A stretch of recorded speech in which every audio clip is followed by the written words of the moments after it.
Hello, everybody. It's Monday, September 22nd, and Chapo is back at it. So beginning this week, we'd like to begin now with a time of healing, a time of whatever.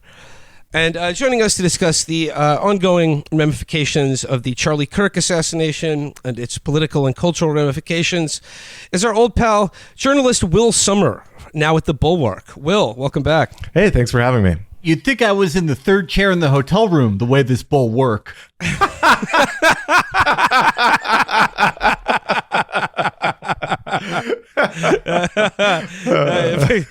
that on. We're going to be explaining that at the office. Yeah. That went over way better here than at a certain event that I opened for this weekend in Arizona. They did not like that over there. Well, I'd like to begin today's show. Yes, in Arizona, yesterday there was the tens of thousands of people, maybe tens of thousands of people filled the football stadium outside of Phoenix to take part in a public memorial service for Charlie Kirk. And I'd like to begin with our comments made by our president. And Will, ever since the Charlie Kirk assassination, people have been trying to come up with what's a pithy phrase to describe the American years of lead. I've heard years of lard, years of lead paint, years of bread, but I think President Trump really nailed it when he said a time of healing, a time of whatever. So I'm going to refer to what's coming as the years of whatever. But just to begin with the memorial service, Will, from your perspective, how does the MAGA movement see both the assassination of Charlie Kirk and this now this period of public mourning and public grief? What did you see at that memorial service, and what does it tell us about how they see this cultural and political moment? Yeah, I mean, a couple of things. I think number one, they see it obviously as a big religious opportunity. I mean, I think every speech said it was going to be a revival. That this is going to be this old time religion. It struck me that one Turning Point USA person before the event said, "Gee, I sure hope the Trump family gets saved tonight." So they're basically this whole thing is this big religious event. Trump doesn't give a shit about that, and so there's that aspect. I mean, I also think there's obviously a lot of genuine feeling. And we saw that from Charlie's wife. But also, I think there's a lot of, it's clearly an opportunity for a lot of people. And so there's kind of this scrabble for what Charlie Kirk meant, who was closest to Charlie Kirk, what he would have wanted had he lived. Well, yeah, I want to talk about that schism and the sort of jockeying for position for who will best speak for and control his legacy in the coming months and years. But to begin with, I got to start with Trump's comments at what was ostensibly a memorial service. And the thing about Trump is he's always going to do his thing. And but even so, I was a little kind of dumbstruck that at several points in what was supposed to be a eulogy, he just went into the campaign pitch, including talking about how today, apparently, we are going to have an announcement, one of the biggest medical breakthroughs in the history of our country. We think we found the answer to autism, and tomorrow Bobby and health experts are going to be talking about that. By the way, I was interested to see, have they cured autism? And the announcement today was that Tylenol causes autism. Yeah, that's a surprising one. I think I've been kind of trying to get to the bottom of why they're picking on Tylenol like this. Certainly the anti-vaccine people are seeing this as sort of a dodge. They're Tylenol's the scapegoat here. They really want the vaccines to get busted. And for whatever reason, RFK seems to really have zoomed in on Tylenol. And they say they have a cure for autism as well, which is like a kind of folic acid. But I don't think it's going to work out. So instead of pregnant women taking Tylenol, they're recommending that they take folinic acid. I just need to know, between RFK and Dr. Oz, who owns a company that sells folinic acid supplements? That's what I'm going to be looking forward to. I believe Dr. Oz has an herb company. There you go. So autism is cured. Trump used his moment speaking to talk about tariffs. He made some comments about, Charlie loved his enemies, but I don't. I hate them. So the religious revival is proceeding apace, but just a few other highlights from the other speakers. My favorite by far comes from Benny Johnson, who said, quote, "We must wield the sword for the terror of evil men." So Charlie wielding his sword towards evil men once again. Yeah, no, we will light the path that leads to Scruff. The Trump speech, I'm not going to say it's like, greatest hits, because I have been like, for the past like 2 years or so, I've been pretty sick of all the people who are like, he's bad. He's the last great American stand-up. And then you watch a press conference and he's just mumbling about how college students are anti-Semitic. And it's like, boy, this is real funny. This is hilarious. But this was, I would say this is about as funny as any day in 2018, what he did at the funeral, only to be upstaged by like the fireworks they set off for when Erica went to speak. I thought Stone Cold was coming out. Yeah, I'm sure, like, I have no reason to like disbelieve her when she says she like forgives the Tyler Robinson guy, or that her feelings are genuine. But it's just like, it's so fucking weird to do that. It's like at that point you just have to declare that Protestantism isn't Christianity anymore. Or at least, like, not in America. Well, I mean, there's some speculation about Charlie's departure from from the path of Luther. I'm going to get to that in a second. But the comments, the speech at the funeral, or at the memorial service, rather, that I want to get into is, Will, how would you describe Stephen Miller's speech?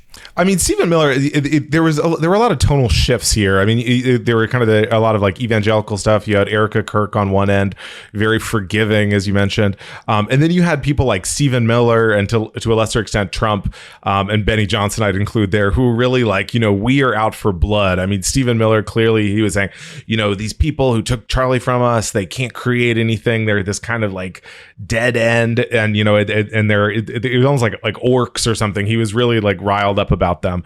And the thing I would add about the fireworks is TPUSA loves fireworks, right? They use them in every chance they get. And so like if you ever watch a conference where like Benny Johnson comes out with the memes, they'll shoot off like it's like a 4th of July. And so when they did this, I was like, man, I think they just have a ton of fireworks. Like they know how to do this and they wanted to do it.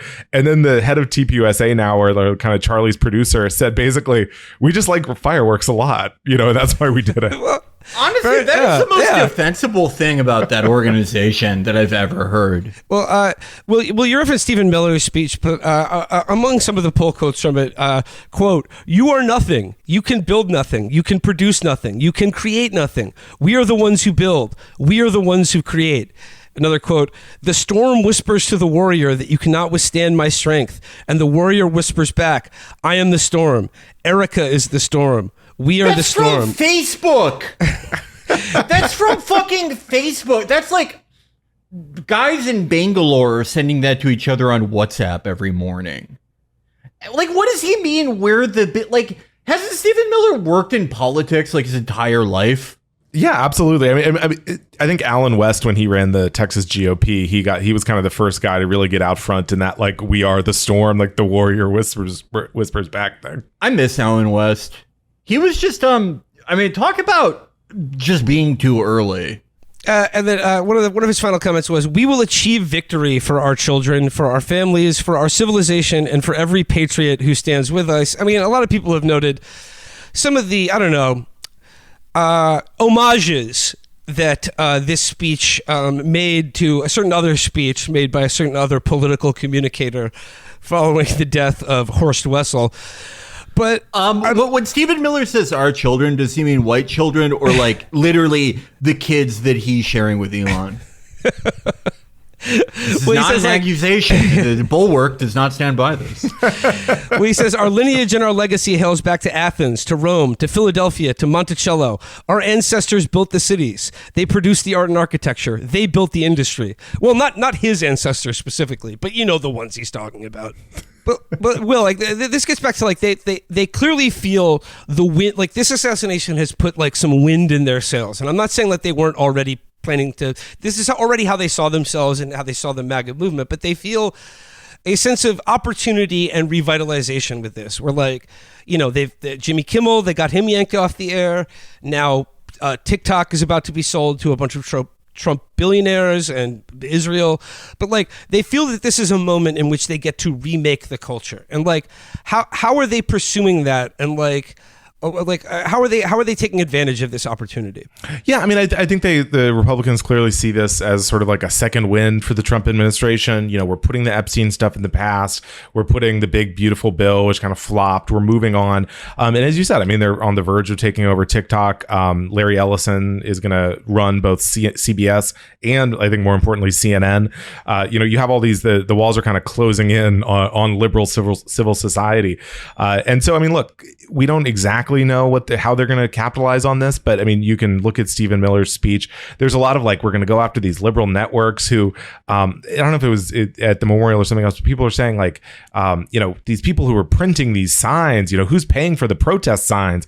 I mean, that's like pretty standard free speech stuff, and they're talking about pursuing people based on that.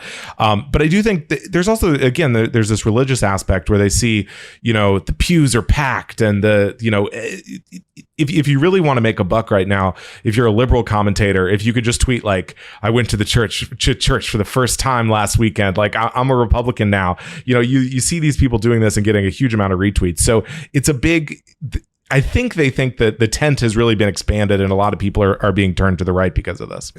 One thing I'm curious about is I was during the election and in the immediate aftermath, I was pretty interested in people on the online right who sort of staked out a position early as someone who was either decisively to the right of Trump or was maybe branding themselves as more moderated in some ways and appealing to a broader audience, but still sort of attacking him from the right. Nick Fuentes would be like the first guy I would think of who's doing that, where with him, it really seemed like he kind of, he made an educated guess that the austerity stuff was going to be very unpopular. It has been interesting seeing all those people jump on this in just the same way. I mean, a ton of them, like Charlie Kirk was their biggest enemy for like most of the last 5 years. But out of anyone on the right, specifically like people in the Tucker or the Fuentes lane, are there people who are at least off the record will show that they're cognizant of the fact that like things were not going well before this, and that that they might not be going well quite soon? Yeah, I mean, look, when I talk to Republicans in the aftermath of this, I mean, they're extremely mercenary. I mean, these right-wing media personalities, I mean, they're saying, can Erica Kirk hold on? Oh, I don't know if she can. I think her speech helped dispel some of that, at least for the short term. But there's a sense that really like the wolves are circling TPUSA. I mean, Nick Fuentes, I think, he was just bashing the memorial. He kind of pushed his lifeboat out months ago. I mean, he was saying, this is a bunch of, evangelical Protestant sickos. Why can't they let this guy rest in peace? But again, I mean, you mentioned Tucker Carlson, who got up there and basically said, those hummus eating Jews, like, they sure love to kill people. Makes you think, doesn't it? And so there's a lot of, you have these people who are positioning themselves weirdly as like, not necessarily anti-Trump, but like a little apart from Trump. People like Candace Owens, as you said, or Tucker Carlson. And I think they're laying the groundwork for 2028. Where are they going to fit in a post-Trump world? And as I've written, I think there's this sense that Trump is kind of a lame duck. It's like it's not hitting anymore with the audience as like it used to. Is there anyone in the Trump orbit proper, like anyone who? I mean, probably not. It probably wouldn't be anyone who had as direct a line to him as like Charlie Kirk did, but someone who like could at least maybe get FaceTime, who is capable of stating the obvious around like maybe some of Trump's economic woes, or is that just that was a Trump one relic? There's just none of that left anymore. Yeah, I think it's all yes men, like all around him, and even in right wing media. I mean, you guys mentioned it's weird with Charlie Kirk because he has understandably become so deified on the right. But, even in the past couple of weeks, it's not like people, even in right-wing media, were like, oh, Charlie Kirk is this universally beloved figure. I mean, Laura Loomer was attacking him. He was seen as kind of a dupe for Trump. I mean, Trump called him and said, hey, stop talking about Epstein. And he said, I don't want to talk about Epstein anymore. We're all moving on with our lives. But like that's interesting, like, but because like despite these fissures existing before and now like perhaps widening in his murder, like he clearly has become a martyr, like, and the bloody shirt is being waved. And Will, I'm wondering if like what you think of the comparison, because like obviously like they're very focused on changing the culture, and I think in a lot of the way they talk about this, they're talking about it like it's in response to what they saw in like 2020 2021. And I think they view Charlie Kirk like not as George Floyd, but they look at this as like their George Floyd moment, in that like here is like a sainted victim who is the victim, who was killed by violent systematic hatred, and like now they want this like watershed moment where they're literally like, say his name, write his name on this coffee cup, Starbucks worker. We have to like change the way people think, and we have to police the way people think and interact with each other in public. What do you make of that comparison?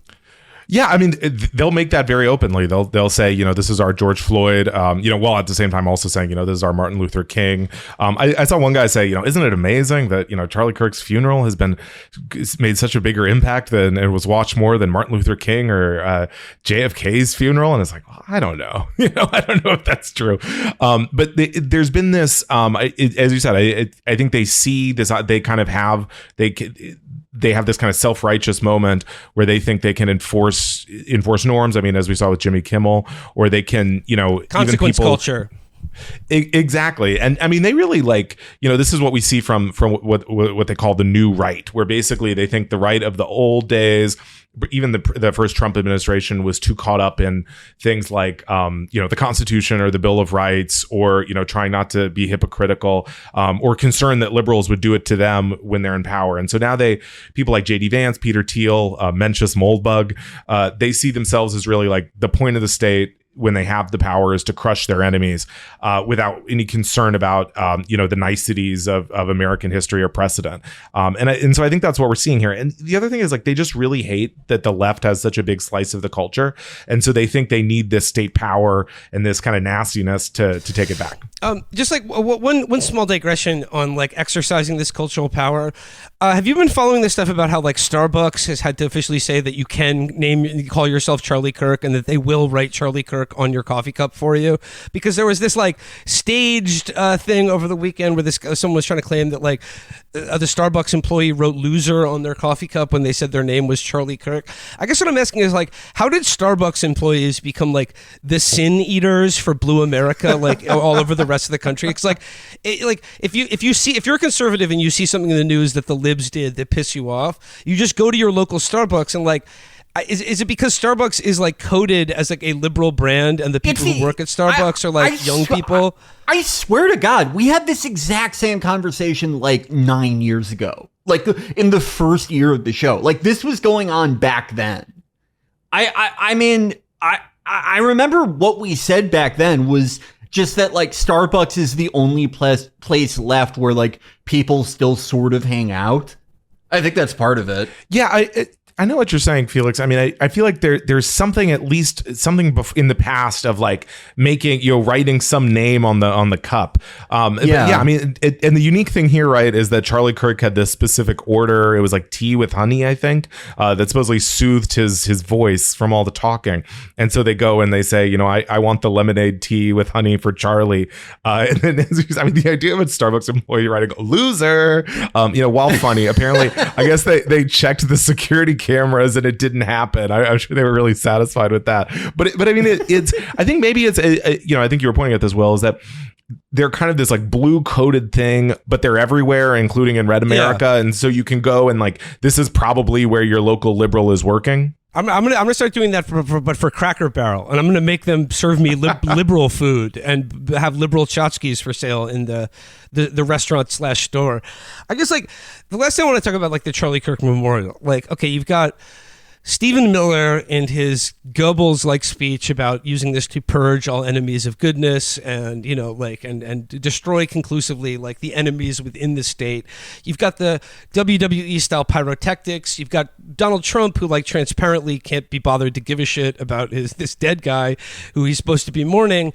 And then you just have like the overall tenor of it. And like this is what I would describe as, and like the generally the religious tenor of it.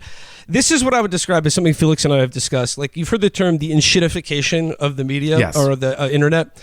This to me is the Garth Enisification of American politics. and by that, I mean like when I see things on the news that like 10 years ago, if I was writing a screenplay or a comic about what America would be like 10 years in the future in some dystopian state, I would go, that's too on the nose. That's hack. And I was thinking about that in light of the AI-generated Charlie Kirk memorials that are being played at churches where they like show him talking to St. Paul and other martyred saints, and people are crying watching this. I'm thinking of the the golden statue of Trump holding a Bitcoin, and just generally like this whole spectacle of like the complete and final merging of Christianity or religion with politics. Because like what do you see like the way the Christian right, like they've like in many ways the election of Trump and like his dominance in the party has really like sidelined evangelical Christian conservatism, but like they've taken it in stride, and I think they've totally absorbed this new paradigm. Like what do you make of that, and like how is religion changing as it relates to politics on the right? Yeah, I mean, just to cite a couple more examples of that, I mean, of the spectacle just in the past week, I mean, we got more details on the UFC fight on the White House lawn that we're going to get, the weigh-in at the Lincoln Memorial. And then also in Oklahoma, there's a bill to mandate every university have a Charlie Kirk square. You get a choice. You can have a Charlie Kirk at the desk statue, or you can have a Charlie Kirk with his family statue. And so these I think the right has seen the Christian right has seen an opportunity to, I mean, I think it's no surprise that they have wanted to enforce their values, whether it was the second Bush administration or what have you. And Trump, I mean, is obviously willing to be much more authoritarian than past presidents. So, I mean, they're on board. I mean, I think it's a broad coalition, and, religiously they often hate each other. I mean, between Jews and these kind of trad casts, the new Catholic converts, and the evangelicals. And I think we'll get into that about the Charlie Kirk legacy.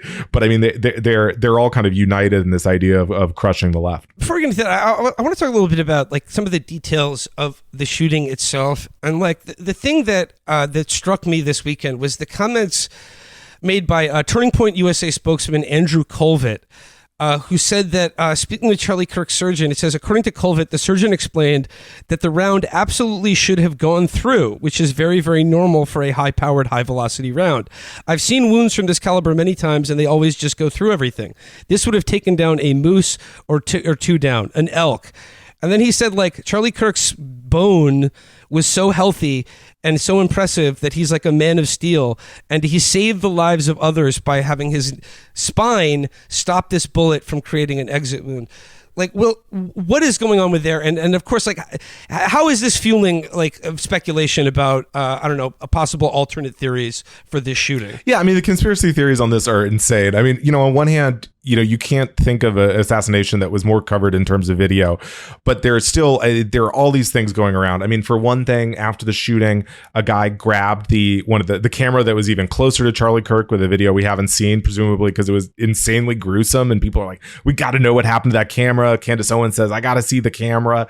In terms of the So the Andrew Colvett is addressing why was there no exit wound. And look, I try to be patient with the Turning Point USA people. Obviously, they've gone through this like incredibly traumatic thing. But I was reading this and I was just like, all right. He says Charlie's bones were so uniquely healthy and dense that they stopped. Normally, the bullet would have gone through and hurt someone else, but Charlie's body protected those bystanders by stopping the bullet. And then, as you said, he quotes his Charlie's doctor saying he's like the man of steel. And of course, that there's this weird thing where they're trying to address these conspiracy theories because they exist very much in conspiracy theory land themselves on the right. But they're only fueling them because people say, well, wait a minute. I wasn't really paying attention to this stuff about like the mystery gunman or the angles, but now you're saying that his body was uniquely strong and that's why there's no evidence of an exit wound?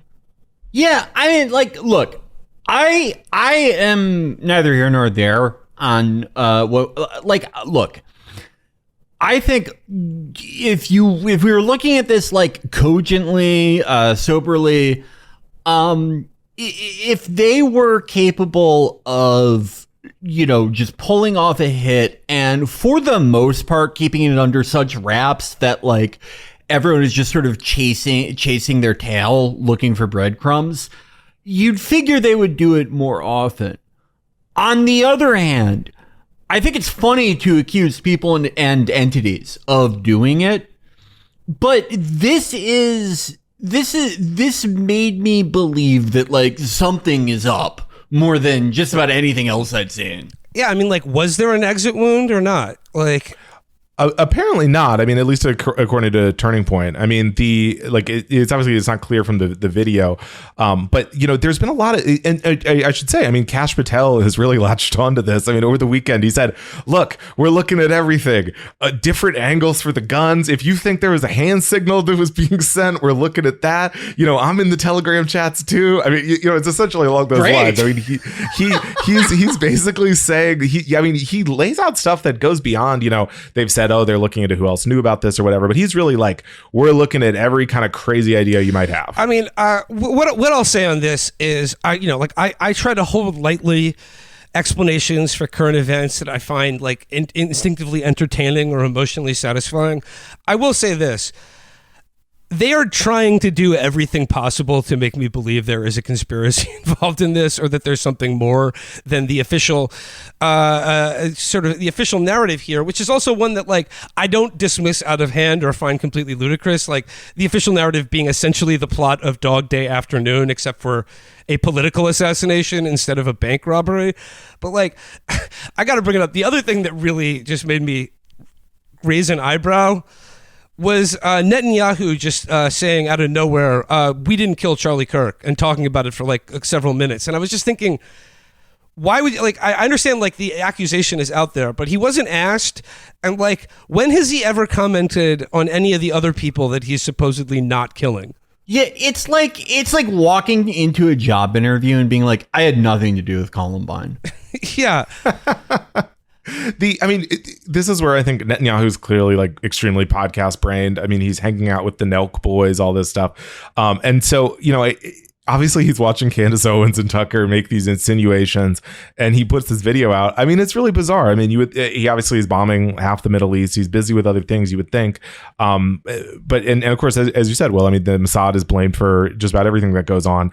And that this is the one specifically that he has to rebut. Well, okay. Well, let's talk about that, because like much of the this schism over like the legacy of what is MAGA, what is Charlie Kirk's legacy, and like, did he make a turn, or was he about to make a turn against Israel? Like that seems to be like this schism that's going on right now that you've covered does seem to be like, what will determine the legacy of MAGA and its future direction? Like, is it America first, or is it Israel first? Which country is coming first? So like, could you describe what are the contours of this split, and like who is on what side, and like how are they debating like the terms of this, like of this right now? Yeah. So, I mean, this is a split that really hinges on, was Charlie Kirk a really kind of like establishment pro-Israel, Ben Shapiro like Republican up until his last day, or was he turning on Israel? Was he growing more skeptical?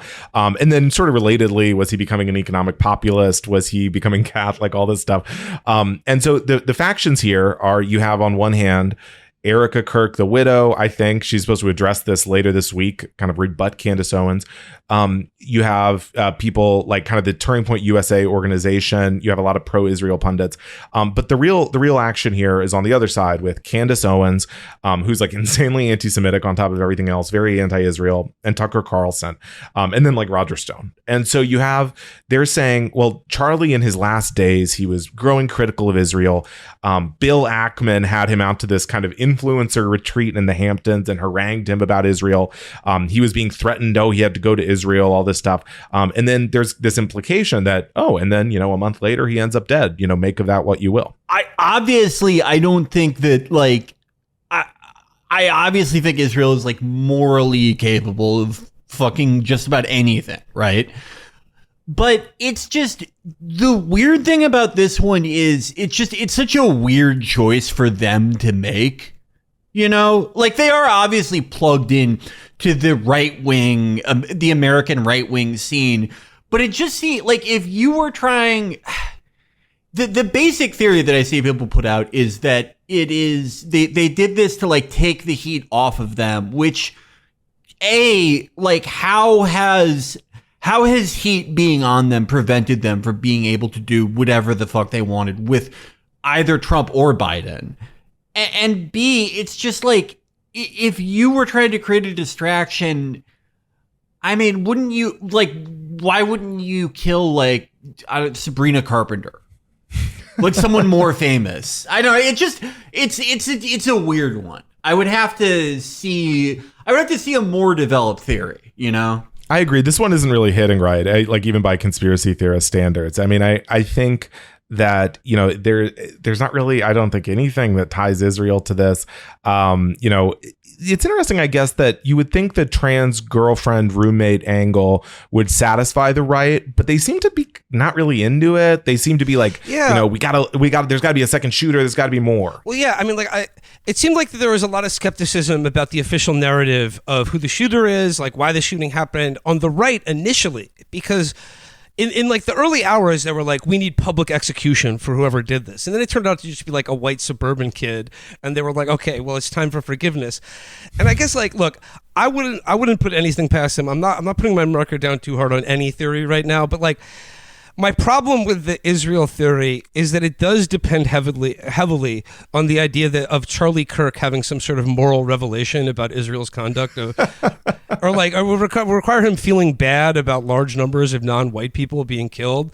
So, like I said, like, I mean, what is the there for the idea that Charlie Kirk was perhaps, I don't know, turning over a new leaf as it regards United States policy towards Israel? In early August, he was getting slightly critical of Israel. Basically, he was saying young people are getting kind of fed up with, even young conservatives are getting fed up with how long this war has gone on. Time to wrap it up.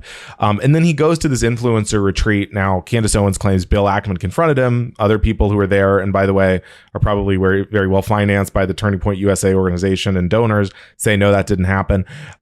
But then the next day, Charlie Kirk goes on Megyn Kelly's show, and he's just like, I'm sick of these Israel people.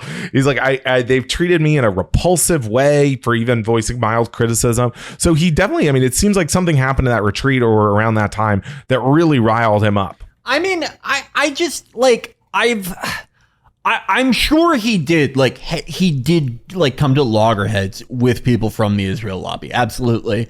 But the idea that he had like a genuine change of heart, and not just that he is a near lifelong media figure whose specific thing is that he communicates with young people.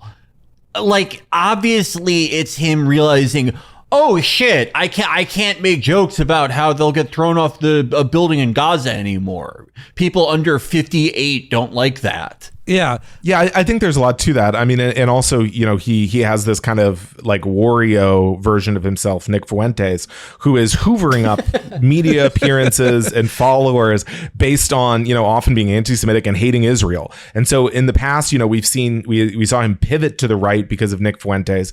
And so presumably in this case, he was looking around and kind of seeing which way the wind was blowing and saying, gosh, you know, if I'm like just 100% hardcore pro-Israel all the time, I'm going to start losing my audience. Well, you bring up Fuentes, who I think is like one of the more interesting and one of the more, like, not to give him too much credit, but one of the more intelligent communicators and broadcasters on the right. But like when this happened, like, did you see like traces of the Groyper War? Because when it happened, like, Nick Fuentes looked shook. And he was like, God, please hold Charlie in heaven. Like, please, we condemn all violent acts. Like, it seemed like he was cognizant of the fact that, like, there's a possibility that the trigger man could have been one of his followers. Could you describe what was the Groyper War, and like what was the basis of the sort of conflict or animosity between Charlie Kirk and Nick Fuentes? Yeah, sure. So back in 2019, there was this growing tension between Charlie Kirk and Nick Fuentes, both of whom are young people whose whole thing is that they can get young men, particularly, to become conservative. One of whom, Charlie Kirk, is extremely well financed, very pro-Israel, very establishment, and the other, Nick Fuentes, who was in Charlottesville, very racist and anti-Semitic, and much scrappier. And so Charlie Kirk said at one point, we should start. Anyone from another country who comes here and gets a degree should get a green card. And Nick Fuentes uses that to seize and get the Groypers to start crashing turning point events. And they prove to be completely defenseless. Dan Crenshaw is getting shouted down by like random racist teens. And so basically Charlie Kirk says, oh, yikes, and suddenly becomes much more restrictionist on immigration, much more supportive of eventually, a ban on third world immigration. And so basically Nick Fuentes won there, and I think it was clear that Charlie Kirk was kind of fleeing from him. And so, as you said, I think in the immediate aftermath of the shooting, Nick Fuentes, I think like a lot of people, was like, you know what? This could have been a Groyper. This could have been a Fuentes fan. And obviously they had these previous clashes verbally at campus events. And so who's to say that one nut who really loved Nick Fuentes hadn't done this? And so he starts saying, if you use violence, I disown you. He was taking this weird, like, statesman-like tone of like, this is a time for peace, positioning himself as like Charlie's heir. So clearly he saw that as a possibility. Now, there was some speculation that Tyler Robinson, the alleged shooter, was a Groyper. We talked about that on our show last week, and I've in my opinion determined that there's not much there to go on. Where did that rumor come from, and what is being used as evidence that Tyler Robinson had Groyper affiliations? Yeah, they're going to hate this one over on Blue Sky. Basically the. It was interesting. There was his name was announced on a Friday, and then I was offline for 2 hours, and I came back online, and people were just like, "Well, Groyper, it's confirmed." And I thought, well, what's the evidence here? So I looked, and I was kind of shocked with how little evidence there was. I mean, obviously Tyler Robinson was even then was known to be really into video games and into memes, and people I think made this jump that proved that he was a Groyper. I hate to be like the meme expert, but there was a point where there was this picture of him in Halloween doing this Slavic squat Adidas tracksuit squatting meme, and then someone had paired that with a Pepe doing the same squat, and so that kind of got around. Pepe's a Gifford frog. Thank you, Felix. That's what I was saying. Gifford frogs. I was screaming at my phone, and so people saw that and they said, oh wow, this is a Pepe, and so it has to be a Groyper, and this guy's a Groyper. But these are the Pepe meme of doing the squat, and Tyler Robinson are splitting off from the same mother meme. They're not necessarily doing a Pepe meme, and so and you sound insane bringing this up, but people, I would say, I was like, I don't know if that's a Pepe thing, and people get really riled up about it. I mean, understandably, because Donald Trump seems to want to use this shooting to crush 50% of the country politically. I guess I would just say that the idea that he was into memes and into video games, I think people saw as proof that he's a Fuentes follower. But really, I mean, this is a world Felix, I think, is very in touch with in terms of the video games.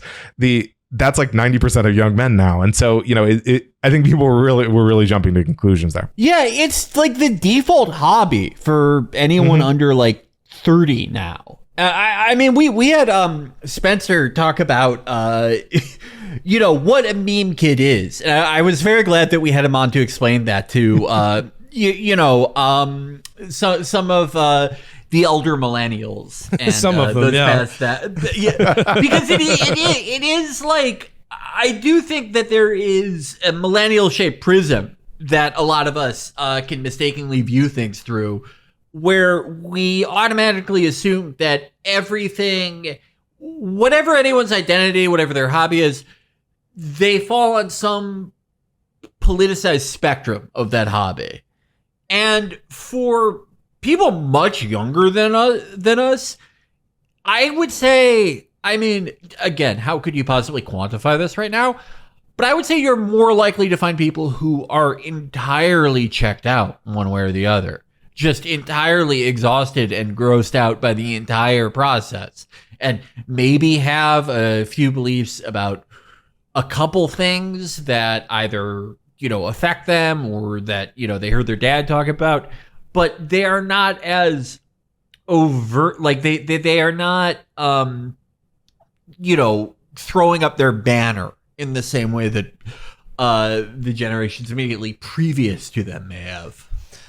And Will, do you think that's why, like you said earlier, that like it seems like on the right, the official story or narrative of the alleged shooter and his motivations doesn't seem to be satisfying them in the visceral way that they were hoping for? Do you think it's because of this kind of meme vertigo and like just sort of meaningless context signifiers that like there's nothing really for anyone to sink their teeth into, at least as far as the official alleged narrative goes?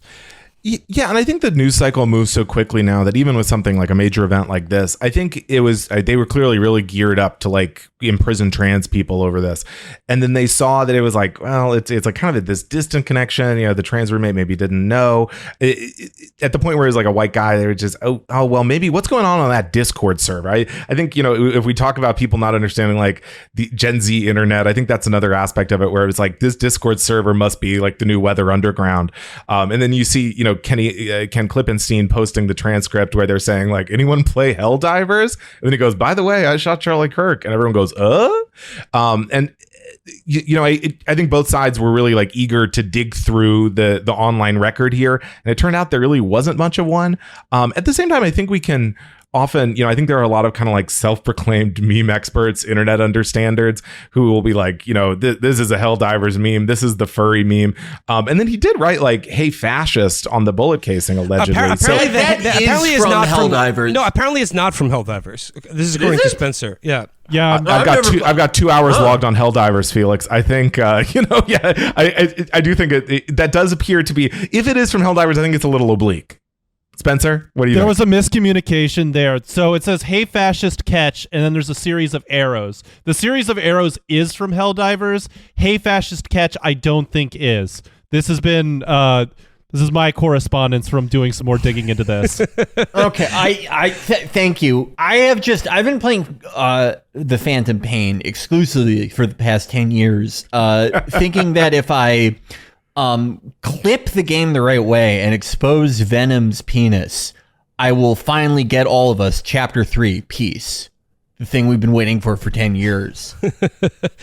Well, it's like there's another sort of fractal or sort of subset of the right that I'm interested in, and that is like, on the far right, there's like, I guess like a subset of the dissident right or white nationalists who are, I would say, to the right of Charlie Kirk, but also hate the Groypers. And like this, by this I mean sort of like the tealite wing of the party that are like your Bronze Age perverts, your Steve Sailors, the people of that nature. Like, does this third group factor into like all of this jockeying for position? And like, if so, how have they been reacting to this assassination?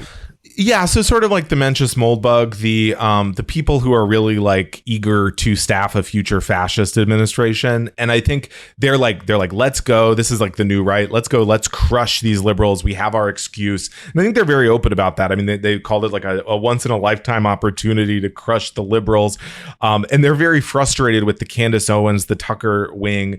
I mean, Candace Owens is clearly doing, I would say, like a pretty wild like exploitation of her friend's death, but then they're looking at her and saying like, hey, let's just pretend we discovered some liberal NGOs that finance this or something like that.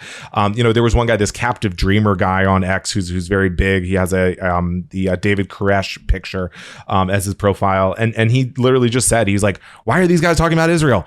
This is our chance to impose, just crush these people under our boot. So there's, I think, a lot of frustration from these much more clear-eyed would-be fascists about that.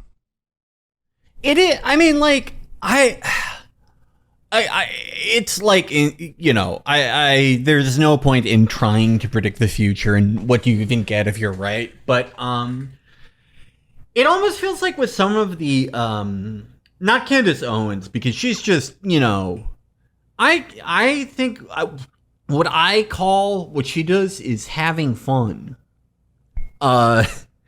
Some people call it a lot of other stuff. I think she's having a blast. But she's also the only one of them that like seems to have actually liked Charlie Kirk. That's very rare in Con Inc. for two people to actually be friends. But some of the other ones, it does seem like maybe they don't even have a fully developed theory of how or why Israel did it, but they're just cognizant of the fact that, like, spending like 2 weeks going, look what they did to him. This is what they wanted. And then they turns out to just be like a fucking stupid 20-year-old like everyone else who has ever done something like this in fucking the history of America.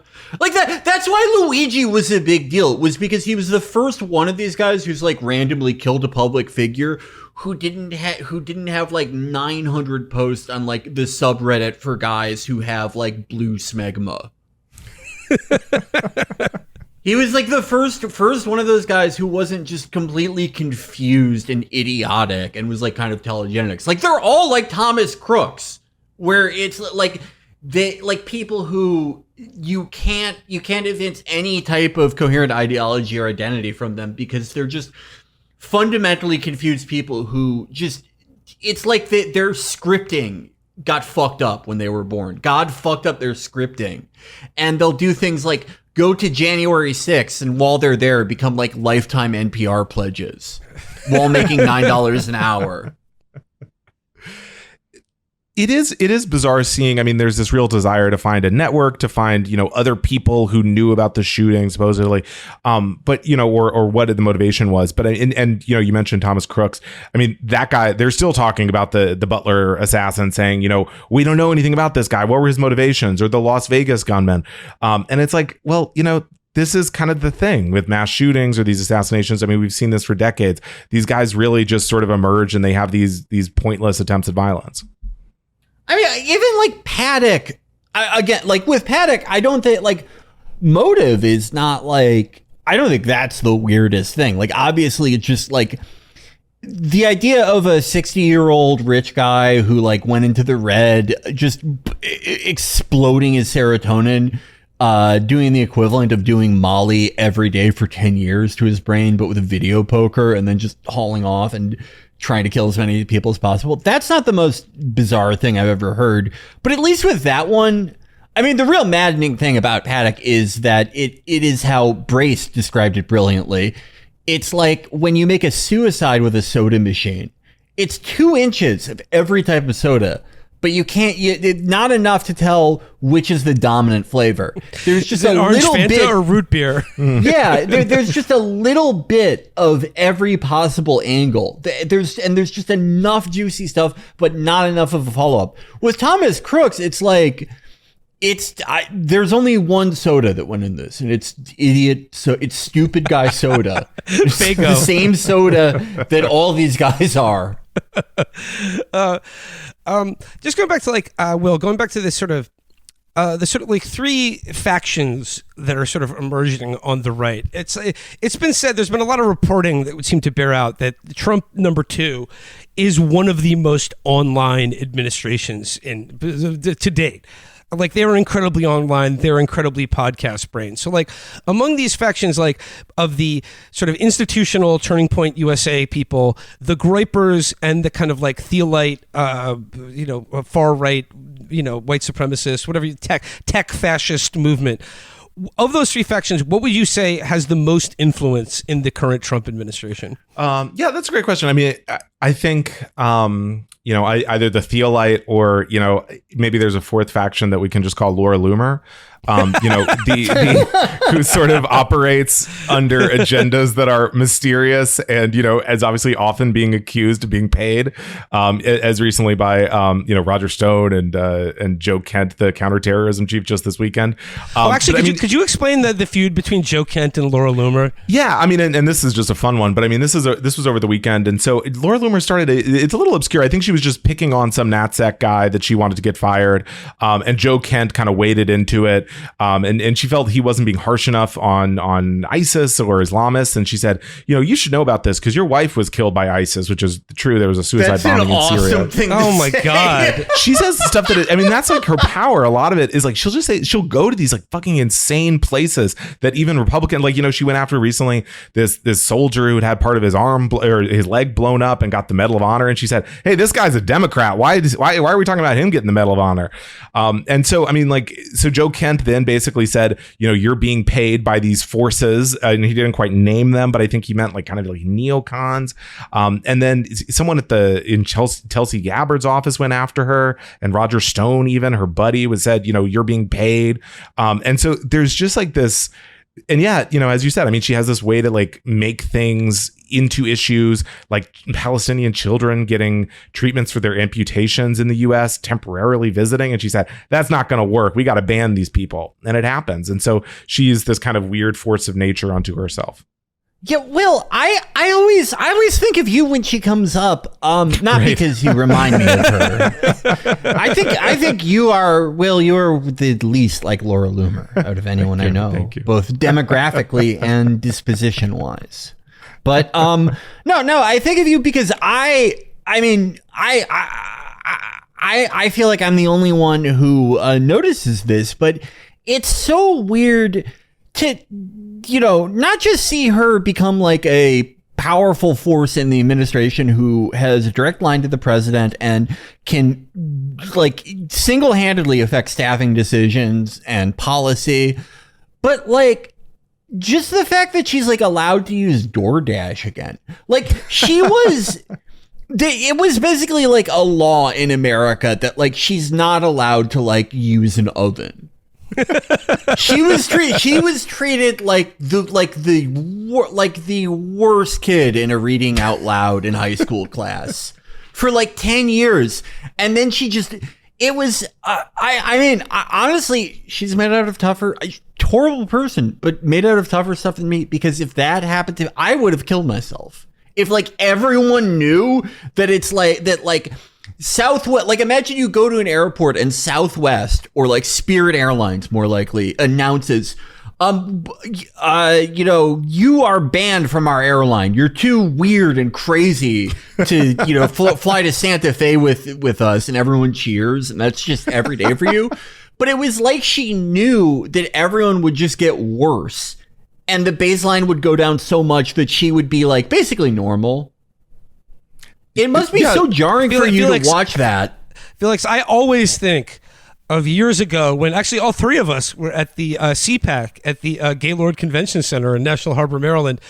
And I'll never forget you, Felix, me and Matt just walking through the metal detectors, being sort of escorted into the Trump thing by the Secret Service as she was throwing a tantrum outside the metal detectors about being denied entry to the event for some reason. Oh my God, that was so fun. Like the Secret Service guys were like, "Oh, don't worry, we have a bin for all you left-wing guys' jewels." Yeah, there was a bin with like 60 jewels in it. It was great. Yeah, they were like, "We'll help you figure out who's who," and we were like, "These guys are so great. They're so handsome and nice." You think these cops aren't bastards, and meanwhile they're like forcibly bathing Laura Loomer.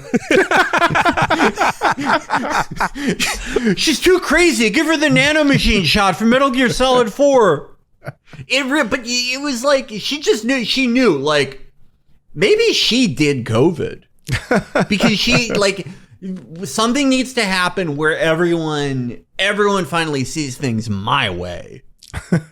You're right. I mean, it can be hard to stress to people who haven't been following her career as minutely as perhaps the three of us have, that, I mean, this is someone who was seen as an outcast even among like right-wing media personalities. I mean, after she got banned from Twitter and after she did the locking herself up to the door thing, I mean, people were like, oh boy, I mean, she has no credibility. I mean, people just didn't want, they like the vibes were off. They thought she kind of being around her, like sort of hurt their own standing on the right. And now she's like a cabinet secretary, essentially. Yeah, like Bill Ackman will say things like, "Laura, I respect you," but and that's not to say that like Bill Ackman's normal, but that's like it used to in like 2018. If Bill Ackman like even made eye contact with Laura Loomer, he would have had to like call. He would have had to have called a press conference where he's like, "It was a mistake. I thought it was the woman who stabbed my dog walker for no reason. I apologize." It just, I mean, it makes me think if Thomas Crooks hadn't just gotten his head blown off, he would have been a senator in 6 years. Like, probably. Well, going back to like the Groyper War, you had a piece called "How the Groypers Won," and I was interested in it because like this is a familiar pattern in American politics, particularly on the American right, and I'm thinking about like a figure like William F. Buckley, who's like heralded as the sort of figurehead of a kind of revitalized right-wing movement in America, who is very successful. And then kind of goes on TV, gets sort of lazy and complacent, and is eventually eviscerated, even in the pages of the National Review, by like the people who came up after him, who were even hungrier, more ruthless, and more right wing.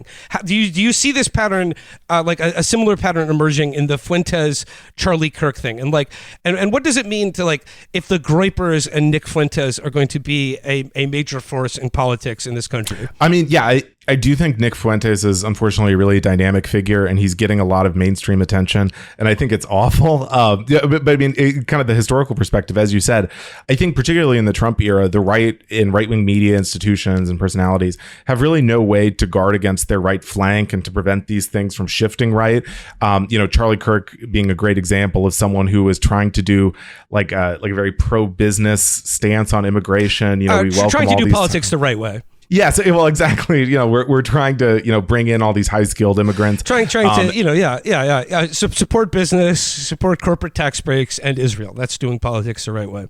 Exactly. And then just had to completely flip on that because basically, there was nothing to stop a random Groyper from disrupting his events. And if he didn't have that, what did he have? We can also look at like in those emails where Fox News that came out through the Dominion settlement where they're saying like, look, if we don't say the election was stolen, someone else is and we're gonna lose. And so there's just no way for them to really hold the right. One possibility was banning people from Turning Point USA events, and that's why we saw this big pressure on Charlie Kirk before his death to ban Tucker Carlson from speaking at these events or ban.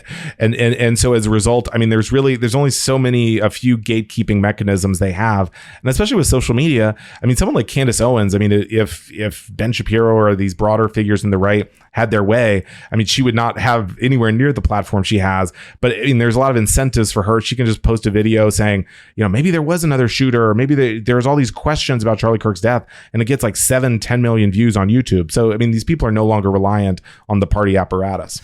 Well, if a net result of Charlie Kirk's murder is that an organization like Turning Point, Turning Points, and then like the sort of political and media apparatus around it, if that is stewarded by someone like Ben Shapiro, who is in the more traditional pro-Israel mold of traditional right-wing Republican politics, and that like the MAGA movement like is corralled within the boundaries of not turning against the Zionist by the way, I saw Mike Huckabee talking today in Israel, and he described Israel as America's wife.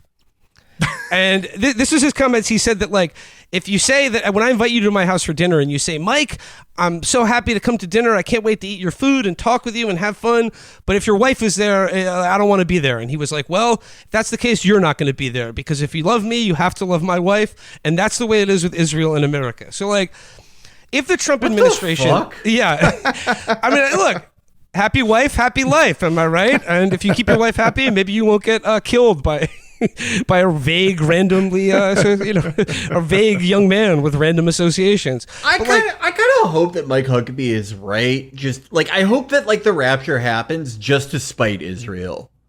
Like, I hope they're like gearing up to like nuke Mozambique for no reason, and then just Mike Huckabee like floats fatly upwards toward the sky, and he's like, I knew I was right.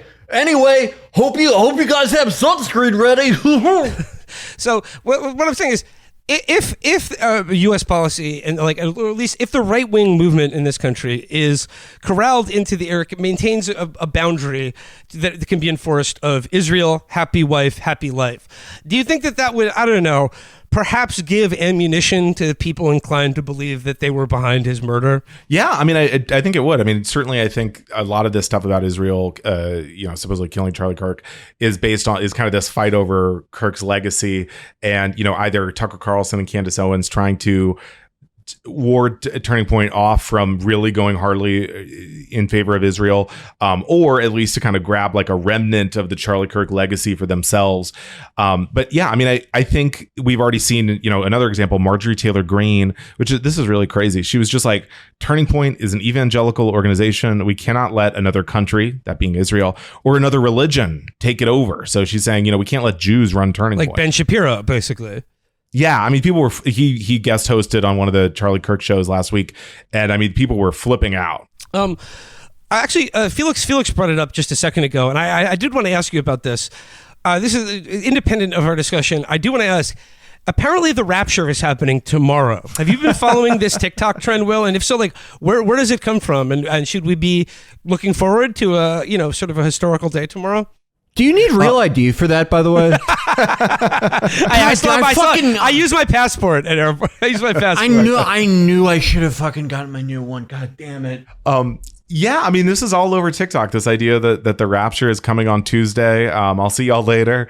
But, I haven't traced the origins here. But, I mean, it should be interesting to see, there's a classic kind of millenarian, with, how these people deal with when the rapture doesn't happen afterwards. Yeah, the Millerites. This is another old story in American history. Yeah, well, I'll be looking forward to the rapture. I mean, I personally believe it already did happen, but the number of people who actually get into heaven was so imperceptible that, yeah, we are living in hell right now. Obviously. What if the only guy who like was holy enough to get into heaven was Thomas Crooks? And it's not because of the thing he did. If you are an arresting party, it's something maybe like if you literally interpret the Bible, it's actually good to give like $20 to Joe Biden and then $20 to Joe Kent in the same day. I guess like to bring this conversation back to where it originally started, like this is a moment of great hope and great triumph for the right in this country because they have conclusively won the political war in this country. And like it really looks more than ever like the political project of liberalism is breathing its last gasps. Like it doesn't seem like there is much of any juice left in that tank. However, that being said, the cultural assumptions and like just standard moral programming of liberalism, I don't think is going away anytime soon.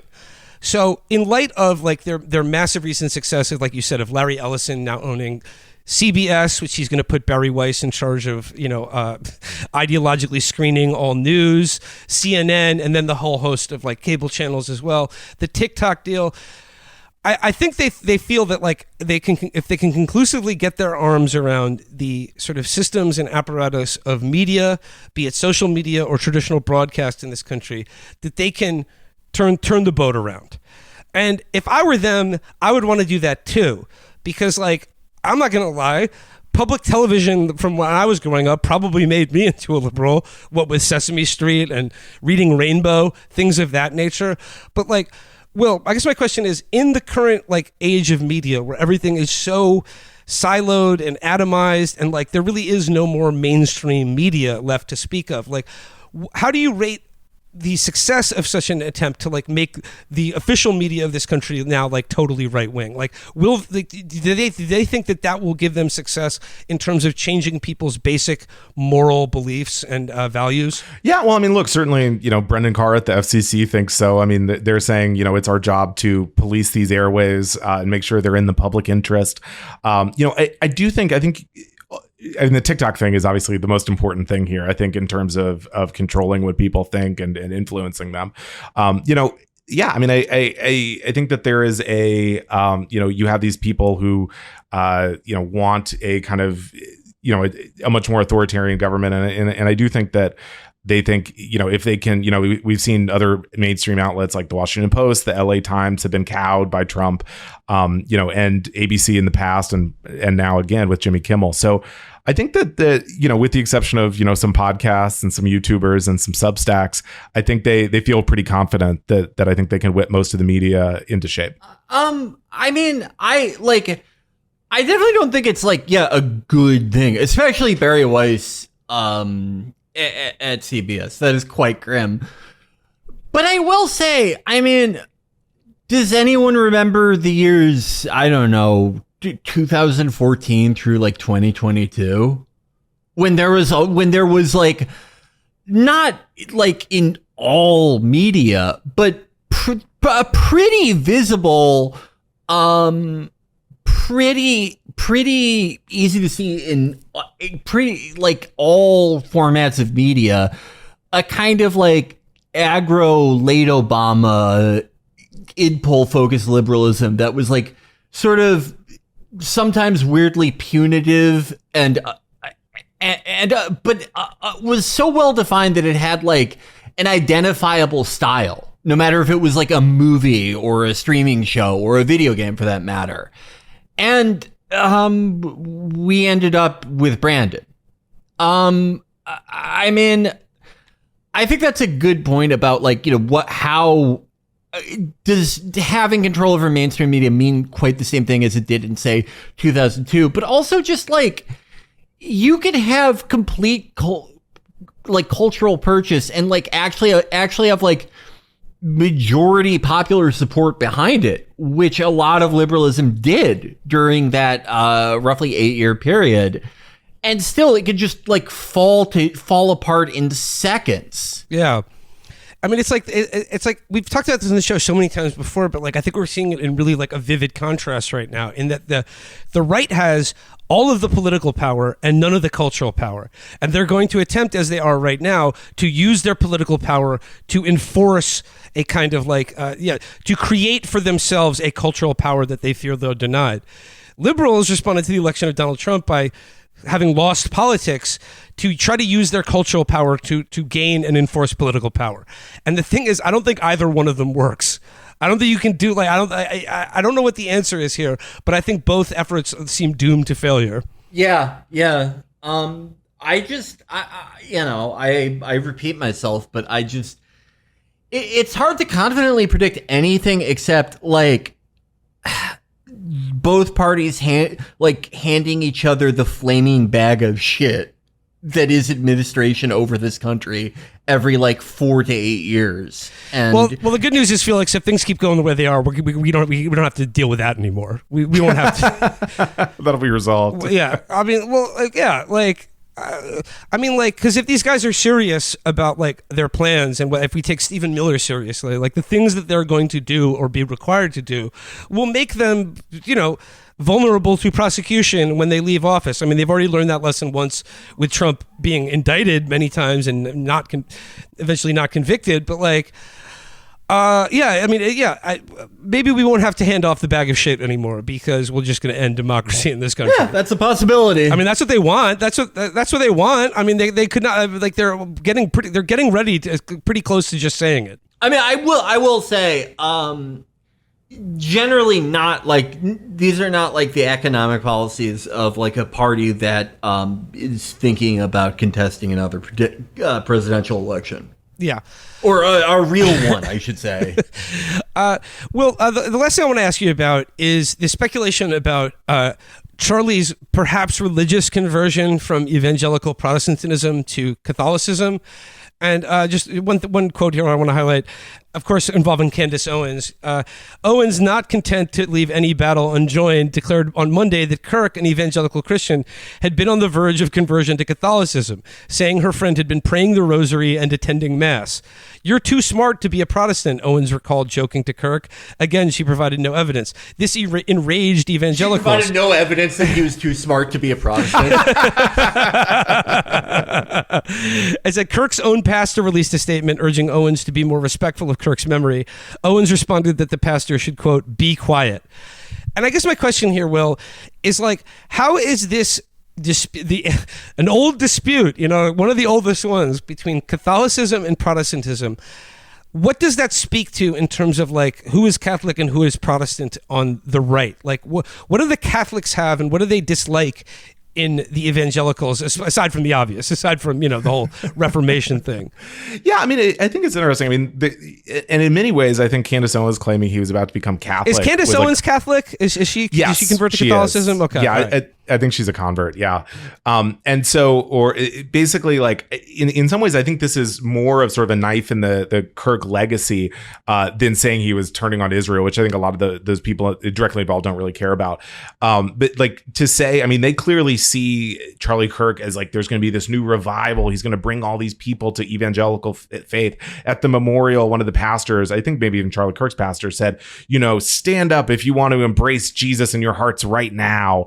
And so for her to say, oh yeah, actually he was about to become Catholic, he was praying the rosary, he was going to mass, I mean, has obviously infuriated them. I mean, there are these tensions, and I think Matt Iglesias made a very good point here, jumping off of this crypto Catholic thing with Charlie Kirk, that I think evangelical Christians see themselves as underrepresented in the kind of right-wing media project because there are so many Catholics and Jews. And so Charlie Kirk was unique in that way because he was an evangelical. And then to say that, oh yeah, no, that guy was Catholic too, I think has driven them nuts. I mean, I don't know. I mean, I remember Matt saying this years ago about why there's so many Catholics on the Supreme Court, and he said it's because they're the only ones left in the right-wing movement who can read books. And I suppose that would apply to right-wing Jewish people as well. But like, yeah, I think that like I think the smarter and more ruthless members of the right are all Catholics because they read books, and you have to read books. And the evangelical megachurch kind of American Protestantism isn't cutting it for them anymore. And on that line, what did you make of a lot of? I've seen a lot of the weirder right's reaction to Erica Kirk's comments at the memorial service that she forgives Tyler Robinson. A lot of them are really mad about that. Yeah, a lot of that kind of world of like the Bronze Age patriot, or excuse me, pervert, the Bronze Age pervert. Same difference. I mean, he is a patriot, of course, but the kind of like the Andrew Tate, but like kind of with more of a Christian flair world is just like, forgive him. No, we need to behead this guy. I'm seeing a lot of like, this is why women shouldn't be in government, why they should stay in the home because, she would forgive her husband's killer. So, people were mad about that. There's like a ton of gender discourse, as you might imagine, around Erica Kirk and, the question of whether, because of, whether she can really, take over Turning Point USA. I mean, the right is obviously very divided on that question. I mean, but this does seem like her moment. She is ready to, I don't know, like be on center stage for the right-wing movement right now. Like, does she have ambitions to be like a media figure in the way her husband was? Or is she just willing to kind of like step into that role as circumstances demands of her? Yeah, I mean, up until the assassination, she wasn't seen as like a major media figure on the right. On the other hand, I think a lot of the kind of like Charlie Kirk loyalists at Turning Point USA, the people who were closest to him, obviously really want her to continue in that role and kind of step up. Conversely, you have people like Candace Owens, I think, who, she said, I'll only shut up with my, oh gosh, I knocked my chair down, saying I'll only be quiet with these conspiracy theories or my claims about Charlie Kirk if Erica tells me to shut up. And so she's kind of nodding to the power that Erica Kirk has as the widow. But, there's clearly a lot of jockeying for sort of like who was the real heir to Charlie. Is there any lane for someone who's like, listen, I love Charlie, but boo, Erica? Has anyone tried that? Well, that like hasn't emerged. The manosphere guys who don't want women to be like, in any position of authority. Yeah, but I mean, those guys kind of hated Charlie Kirk anyway. Someone where you could like go back a month and not find posts where they're like, join our beheading Charlie Kirk workshop. Yeah, they were, it's on one hand, no one publicly is saying, Charlie was great, but, Erica has got to step aside or something. But, I do think, I mean, these are very mercenary people in right-wing media, and they really do not like, in my private conversations with them, there is definitely a lot of like, we'll see how she does at this memorial speech. Maybe, someone else will need to step up. But I think so far she's kind of solidified her hold on it. But, again, I mean, a lot of this is who can get the donor money, who can throw the sickest parties, at these conferences. And that's going to be kind of decided in the years to come. Will, having been to the fucking Charlie Kirk party at CPAC, I can conclusively say he did not throw the sickest parties on the right wing. That's not fair. No, that's not fair. That was a Benny Johnson party. Well, he's Turning Point. Or was he turning? Well, then you've got Yeah. Benny Johnson. I mean, another potential heir as well. And That's he right. obviously. One thing about Benny Johnson, he's talked a lot about his degeneracy and how Charlie Kirk saved him from degeneracy, which is like What? I don't think of What? Pause. Wait a sec. Come on. No. Pause. All right. Yeah, no, I mean those are his words. And I mean, what I was believe, he? Okay, Will. What was his degeneracy that he's well, referring to? he doesn't say. I mean, he says he was an alcoholic, which okay, setting that aside, but then he'll say he saved me from alcoholism and degeneracy, and it's like yes, Benny was a plagiarist. He was the conservative at BuzzFeed, but I didn't think of that time as like particularly degenerate, at least publicly. So I'm not sure, but he keeps bringing it up, so I just wanted to flag it. I'm just Well, saying, yeah, like, I mean- in the parlance of the right, alcoholism and plagiarism are never really considered degenerate behaviors. I think that's right. So it's a little unclear what's happening. It's unclear. It's unclear. The last thing I want to bring up is like I just thought of this now, but like I think my favorite right-wing reaction to Charlie Kirk's assassination or the attendant discourse around it was from Will. I don't know if you're familiar with this account, Martyr Maid. Oh yeah. Martyr Maid had a comment, and it was sort of in response to people when Tyler Robinson's father turned him in, and they were like, "Wow, what if that was your son? If your son killed Charlie Kirk, like, would you call the cops on him? Would you turn him into law enforcement?" And some people were saying, "Yes, obviously I would." And other people were like, "No, it's still my son. I would try to protect him or save him or help him get to Mexico or whatever." And Martyr Maid's response to this was like, "I'm shocked that anyone would collaborate with the state when it comes to matters of family. If my son killed Charlie Kirk, I would have taken him camping and took care of it myself." So he would have he's saying you should Lenny your own kid if you thought they did a murder. It's crazy. And I mean, of course, in that world, I'm sure the cops would show up and say, "Oh, you shot your son? Okay, well, case closed." Oh. All right. Yeah, then do you Thank turn you, yourself thank you, in sir. is the question. Yes. Thanks for saving us the paperwork. We love parents like you. And of course, parents are allowed to kill their kids. Yeah, I mean, it's and of course, I mean, also in this world where your son confesses, then you go, "Hey, you want to go camping?"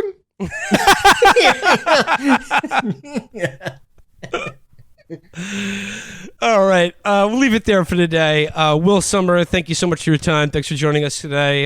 You can check out Will's writing at The Bulwark. Yeah, thanks for having me, guys. Thank you, Will. All right, everybody, that does it for this one. Till next time, bye-bye.